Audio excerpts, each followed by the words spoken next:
Hello আমার প্রাণ প্রিয় ভাইরা, আমার বন্ধুরা, আমি নিজের হাতে কিন্তু ফুচকা বানাই। এই যে ফুচকা, এই যে দেখছেন, এটা কিন্তু আমার নিজের হাতে তৈরি কাঁচা ফুচকা। এই যে রুটি দিয়া বেললে বেললে আমি ফুচকা বানাই।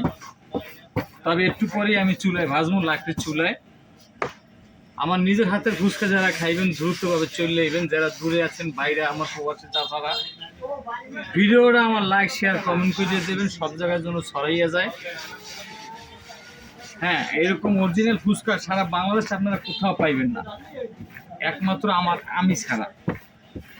যারাই ফুচকা বিক্রি করে এরা মেশিনে ফুচকা কিনে ভাজে, আর আমি নিজের হাতে আমার এই ফুচকা আমি বানাই। ঠিক আছে, দেখবেন কেমনে ফুচকাটা বানাই, একটুখানি দেখবেন। এই যে দেখছেন তো, রুটি বানানো হয়ে গেলে, এই যে রুটি বানানো হয়ে গেলে এখন খালি আমি, আমার একটা মেশিন আছে, আমি মেশিনটা চায়নার থেকে আনছি। মেশিনটা দেখছেন একটু সবাই, মেশিনটা কিন্তু অটো মেশিন, খালি দেবেন আর কাটবে। এই যে এইভাবে ঘুরে মারবেন, এইভাবে একটা ফুচকা হয়ে যাবে। এই যে দেখছেন আমার হাতের ফুচকা। যদি কেউ খাইতেন দ্রুতভাবে চলে যাবেন। আমার ঠিকানাটা উপজেলা আমতলী, জেলা বরগুনা, গুলশাখালী, ইনোয়ান, আঙুলকাটা, সুলিশঘাট আমার দোকান।